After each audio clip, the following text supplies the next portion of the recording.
Bienvenue sur la chaîne Suivi Concours et le site suiviconcours.fr avec un thème important qui est lié à l'acte 4 de la décentralisation, à savoir le pouvoir de dérogation des préfets aux normes, le processus d'expérimentation et enfin la différenciation.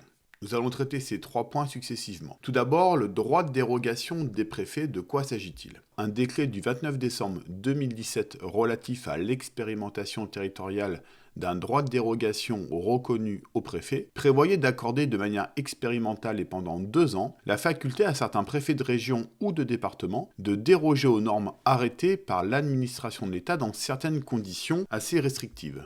En effet, l'expérimentation à l'origine a concerné les préfets de région et de département de Pays de la Loire, de Bourgogne-Franche-Comté et de Mayotte, ainsi que les préfets de département du Lot, du Bas-Rhin, du Haut-Rhin et de la Creuse.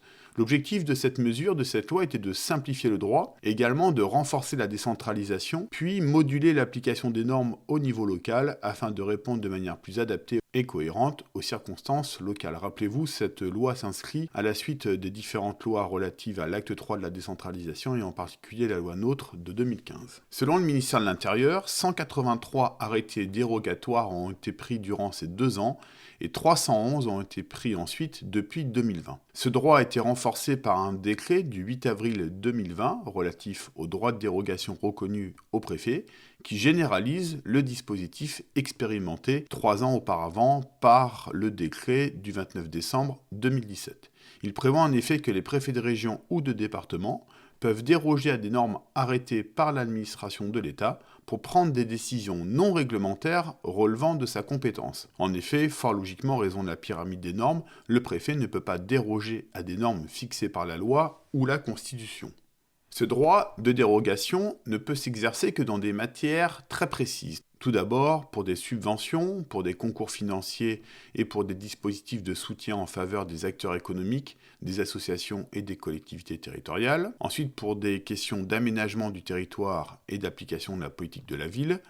Pour des questions relatives à l'environnement, l'agriculture et les forêts, pour un sujet relatif à la construction, le logement, l'urbanisme, également l'emploi et les activités économiques, la protection et la mise en valeur du patrimoine culturel, mais aussi les activités sportives, socio-éducatives et associatives. La dérogation n'est possible qu'en raison de conditions cumulatives. Tout d'abord, la dérogation doit être justifiée par un motif d'intérêt général et l'existence de circonstances locales, c'est un point très important. La dérogation doit également avoir pour effet d'alléger les démarches administratives, de réduire les délais de procédure ou de favoriser l'accès aux aides publiques. Elle est compatible avec les engagements européens et internationaux de la France.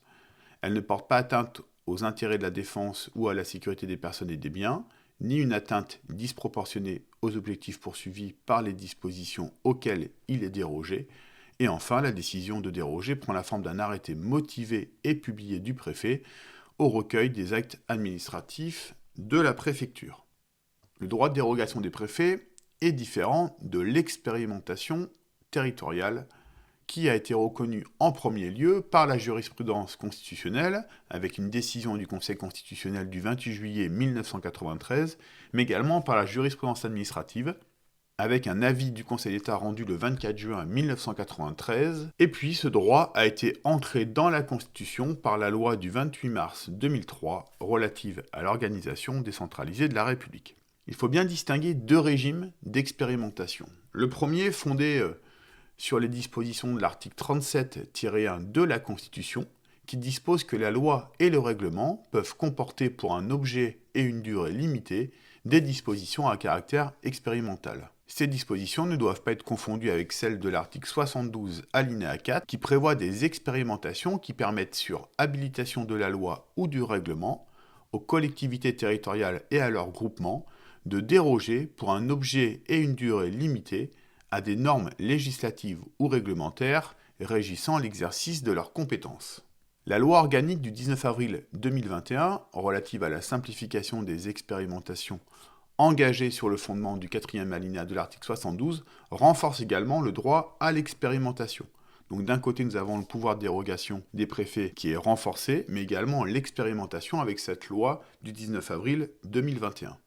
Il convient ici de différencier les deux cas d'application des expérimentations, celle de l'article 72 et celle de l'article 37-1. Donc celles de l'article 72 sont soumises au cadre juridique prévu aux articles LO 1113-1 et suivants du Code général des collectivités territoriales, tandis que celle de l'article 37.1 est pour sa part d'application directe. Aucune loi organique n'encadre sa mise en œuvre. L'encadrement propre aux expérimentations locales s'explique par les garanties qui doivent être apportées, notamment au regard du principe constitutionnel d'égalité, aux citoyens, dans l'hypothèse d'une intervention des collectivités territoriales pour déroger aux dispositions législatives ou réglementaires de droit commun. De plus, les expérimentations de l'article 72 impliquent systématiquement les collectivités territoriales, à la différence de celles de l'article 37-1 qui ne font pas nécessairement intervenir les collectivités territoriales. De plus, celles de l'article 72, les collectivités sont autorisées à déroger elles-mêmes à une norme législative ou réglementaire qui leur est attribuée par la loi,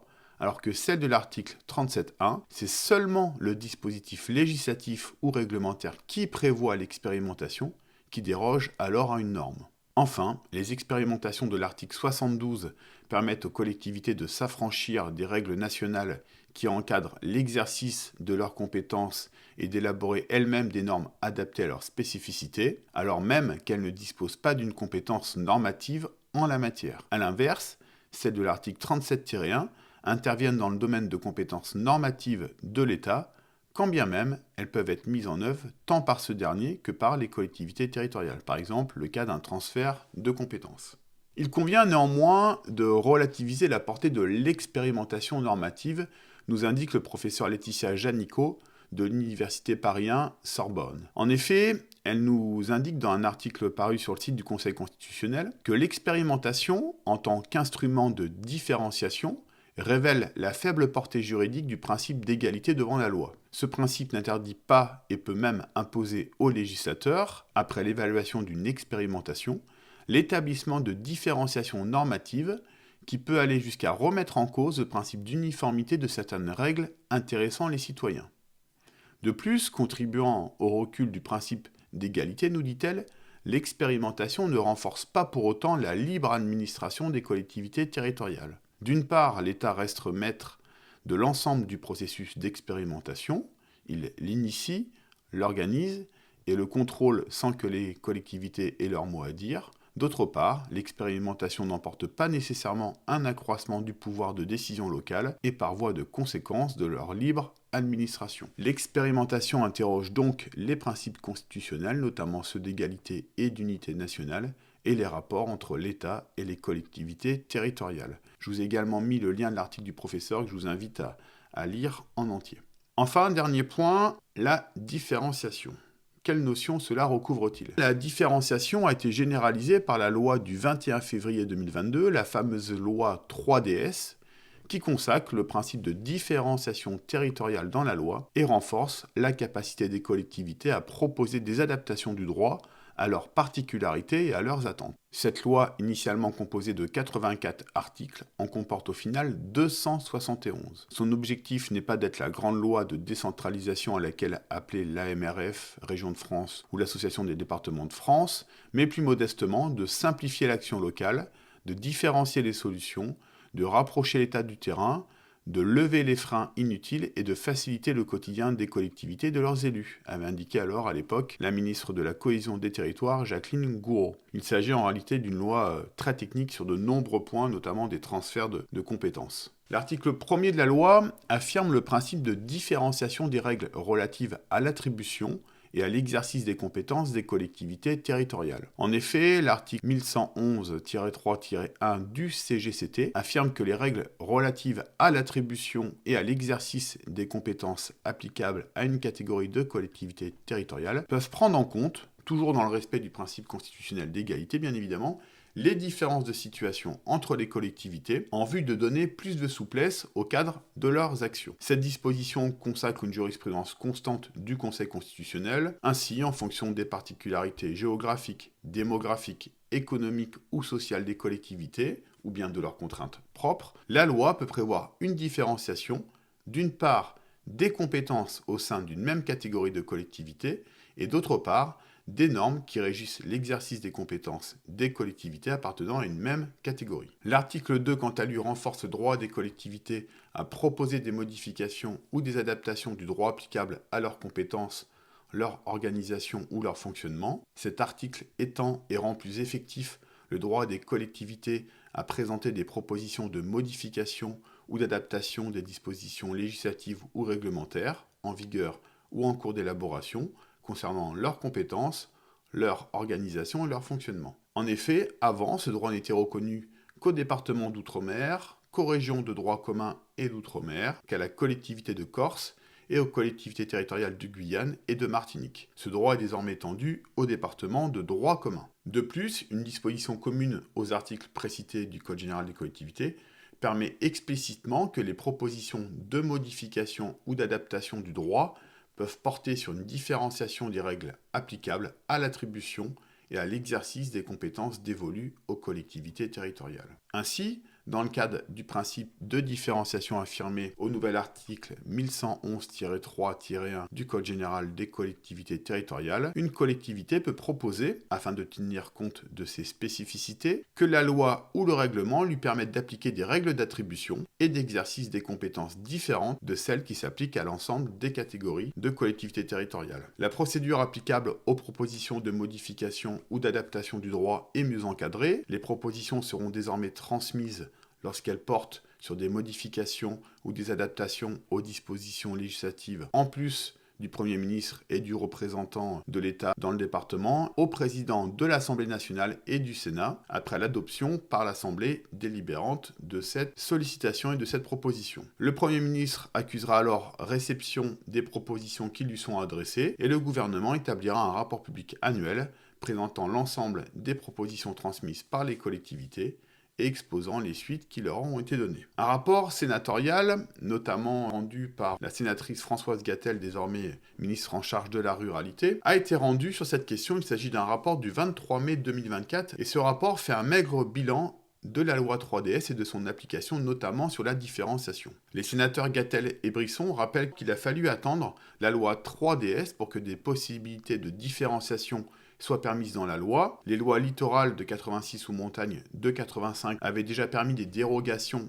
au droit commun dans certains territoires spécifiques. Et la question dans ce débat est de trouver l'équilibre, le juste équilibre entre le principe constitutionnel d'égalité et l'existence de conditions objectives différentes d'un territoire à l'autre, rendant problématique une application uniforme de la loi. Les sénateurs mentionnent que les dispositions de la loi n'ont pas rencontré un succès fulgurant depuis sa promulgation. En effet, plus de 2 ans après, seules 3 demandes sont remontées au Premier ministre qui émanent des régions Occitanie, d'Île-de-France ou du département de la Lozère. Par exemple, la région Occitanie a demandé à pouvoir élaborer un plan régional de santé, tandis que le département de la Lozère a pour sa part demandé le transfert à son profit de la maîtrise d'ouvrage des retenues de stockage d'eau. Les rapporteurs notent que plus de 18 mois après leur demande, les collectivités concernées n'ont pas reçu la moindre réponse du Premier ministre. Dès lors, les rapporteurs formulent plusieurs propositions, au premier rang desquelles la nécessité de mieux faire connaître ces dispositions, largement méconnues aux élus, et puis suggèrent notamment l'élaboration d'un guide à destination des élus